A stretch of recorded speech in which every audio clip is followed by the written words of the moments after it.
नमस्ते ताई. नमस्ते. कुठून आलात तुम्ही? नारायणगाव. तुम्हाला त्रास काय झाला होता? मला 10 मेला आहे ना पॅरालिसिस झाले पूर्ण डोक्यापासून पायापर्यंत राईट साईडने. बर. आणि मग त्यासाठी काय काय ट्रीटमेंट घेतली तुम्ही? मला एकाच दवाखान्यात दिलेलं घरच्यांनी 10 दिवस, पण तिथे काय एवढा आराम नाही पडला पण एवढा नाही. मला चालता येत नव्हतं. इथं आल्यावरती मला चालता यायला लागलं, धरून धरून का होईना यायला लागलं. किती दिवस झाले तुमची ट्रीटमेंट चालू आहे आता? 5वा दिवस आहे आज. 5 दिवसात किती इम्प्रूव्हमेंट वाटते तुम्हाला? 25%. 100% मधलं 25% माझ्यात फरक आहे. तुम्ही स्वतःहून आता मोकळ्या पण चालू शकता, पण सावकाश चालता. थोडं सपोर्ट. पहिले तुम्हाला चालता येत नव्हतं, पकडून आणायला लागत होतं तुम्हाला. माझा हात पण उठत नव्हता. आता हात उचलतोय? हात उचलतोय. अच्छा. आणि बोटांमध्ये मुवमेंट आली थोडीशी? आता थोडीशी बोट हलते. हलायला अजिबात काहीच नव्हतं हातामध्ये. अच्छा. मग तुम्हाला पहिल्या दिवशी आपण जे उपचार केले त्यामध्ये काय काय ट्रीटमेंट दिली तुम्हाला सांगता येईल का?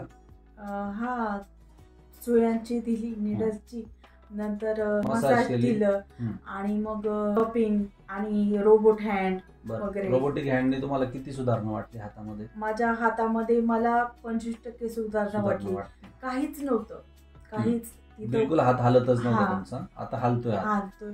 बरं. बोलायला किती सुधारणा वाटते तुम्हाला? बोलायला मला 90% सुधारणा वाटते. बरं. म्हणजे पहिलं बोलता येत नव्हतं किंवा आलं तरी पण अडखळायचं, तोत्र यायचं, घरातल्यांना कळत नव्हतं काय बोलते काय नाही. आता कळायला लागलं. मला पण जाणवायला लागले, साप म्हणजे यायला लागले शब्द चांगले येत आहेत आता.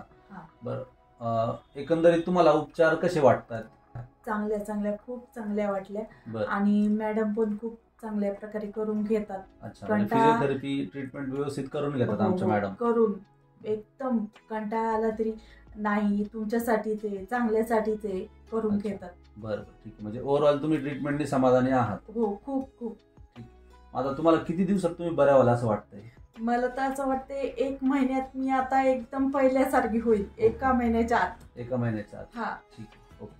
10 दिवस मी एकदम रडत. तिथे उपचार काय काय केले तुमच्या? तिथे फक्त सुयांचं केलं, बाकी आणि फिजिओथेरपी बस. फिजिओथेरपी कशी आपल्याकडे जी करतात नाही, तशी नाही. बरं. मग त्यावेळेस त्यांनी काय काय करत होते? फक्त नुसते हाताचे आणि थोडस हाताचं आणि पायाचं फक्त. म्हणजे थोडं व्यायाम करून घेतो थोडासा, एकदम 10 मिनिटं पण नाही. बरं. आपल्याकडे किती वेळ उपचार घेतात? खूप. मी 15-20 मिनिटाचं जास्त मॅडम करून घेतात. जवळजवळ अर्धा तास ट्रीटमेंट असेल, कारण बाकीचे एक्सरसाइज आणि व्यायाम सगळे अर्धा तास जातो. आणि बाकीच्या उपचारांना किती वेळ जातात आपल्याकडे?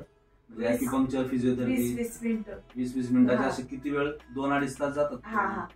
3 तास तर जातात. 3 तास. म्हणजे तुम्ही 3 तास इथं दिलात तर 3 तासामध्ये तुमच्यात सुधारणा लवकर होते. पण मला काय असं वाटलं आपल्याला कधी त्रास होणारच नाही. आता कळालं, माहिती का, पहिलंच इथं आलो असतो तर बरं झालं असतं. तुम्ही जर लवकर उपचारासाठी आला असतात ना तर तुम्ही नक्कीच बरं झाला असतात. ॲक्युपंक्चर किंवा फिजिओथेरपी त्याबरोबर आपल्याला सुरुवातीला जे इमर्जन्सी उपचार असतात, म्हणजे मेंदूमध्ये रक्तस्राव झाला म्हणा किंवा एखादी रक्तवाहिनीची बंद झाली, त्यामुळे जर मेंदूला रक्तपुरवठा कमी झाल्यामुळे जर पॅरालिसिस होत असेल किंवा रक्ताची गाठ तयार झाल्यामुळे पॅरालिसिस होत असेल ना, तर पहिल्याला आपल्याला उपचार घेणं गरजेचं आहे. मग त्याच्यामध्ये ॲलोपॅथिक उपचार महत्वाचे असतात, तर ते आपल्याला इमर्जन्सी कुठेही पण घेणं गरजेचं आहे. ते जर तुम्हाला वेळेवर भेटले, 2-3 दिवस किंवा 5 दिवसाची सुरुवातीची जी ट्रीटमेंट आहे ती जर प्रॉपर भेटली, त्याबरोबर जर ॲक्युपंक्चर भेटलं तर मग तुमची इम्प्रूव्हमेंट फार लवकर होते. म्हणजे ओव्हरऑल तुम्ही आता आनंदी आहात? हो. नाही तर मी खूप सॅड होते, कारण की तिकडून आल्यापासून घरातच ना मिस्टरांना बोलायचे निपाणीला चला, इकडे चला, कोण काय सांगायचं. मला असं वाटायचं अरे तिकडे गेलं, कुठे जायला सांगितलं? निपाणीला आणि काय निरकुडसरला जायला, नाशिक वगैरे असं बऱ्याच ठिकाणी सांगितलं. नाशिकचं पण सांगितलेलं मिस्टरांना. लय खूप जणांनी. मला असं वाटायचं इकडे आराम नाही पडला, इकडे जाऊन आराम पडेल. हातच काम नाही करत मला कसं वाटेल. किती प्रयत्न करायचे तरी बोट हालत नव्हती. कालपासून हालायला लागले. 5 दिवसातच तुमचे बोट पण हालायला लागले किंवा हात उचलायला लागले. तुम्ही मोकळ्या चालताय स्वतः इंडिव्हिज्युअली, कोणाचा सपोर्ट न घेता, कशाचा तरी आधार घेऊन, काठीचा पण आधार न घेता, फक्त भिंतीला पकडून तुम्ही चालू शकता. फार मोठी अचिव्हमेंट झाली 5 दिवसामध्ये. चालते. ओके. थँक्यू.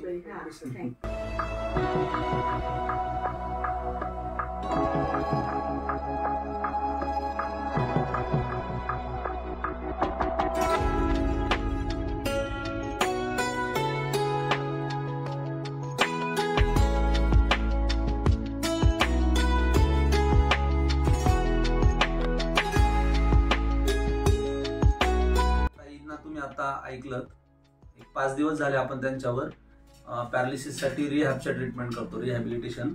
तर त्यामध्ये आपण त्यांना ॲक्युपंक्चर, फिजिओथेरपीचा उपचार करतो. तर त्या उपचारानंतर त्यांना 5 दिवसामध्ये स्वतःच्या पायावर चालता पण यायला लागले आणि त्यांच्यात कॉन्फिडन्स एवढा वाढलाय की ते स्वतः सांगतायत की मी 1 महिन्याच्या आत व्यवस्थित होईल म्हणून. पॅरालिसिस झाल्यानंतर डोक्यात नस दबल्यामुळे जरी पॅरालिसिस झाला असेल तरी तुम्ही लवकरात लवकर येऊन उपचार जर घेतला तर लवकर चांगले होऊ शकता. त्यामुळे मला जवळपासच्या लोकांना असं सांगायचंय की जास्त दिवसानंतर जर उपचारांसाठी आलात तर तुम्हाला उपचारही जास्त दिवस घ्यायला लागतात आणि पेशंटला पण त्रास तेवढे जास्त दिवस राहतो. त्यामुळे जेवढ्या लवकर तुम्ही उपचारांसाठी याल, फिजिओथेरपी किंवा ॲक्युपंक्चर म्हणा किंवा आयुर्वेदिक पंचकर्म म्हणा, या सगळ्या उपचारांसाठी तुम्ही जेवढ्या लवकर याल तेवढ्या लवकर तुमचा पेशंट बरा होऊ शकेल. धन्यवाद.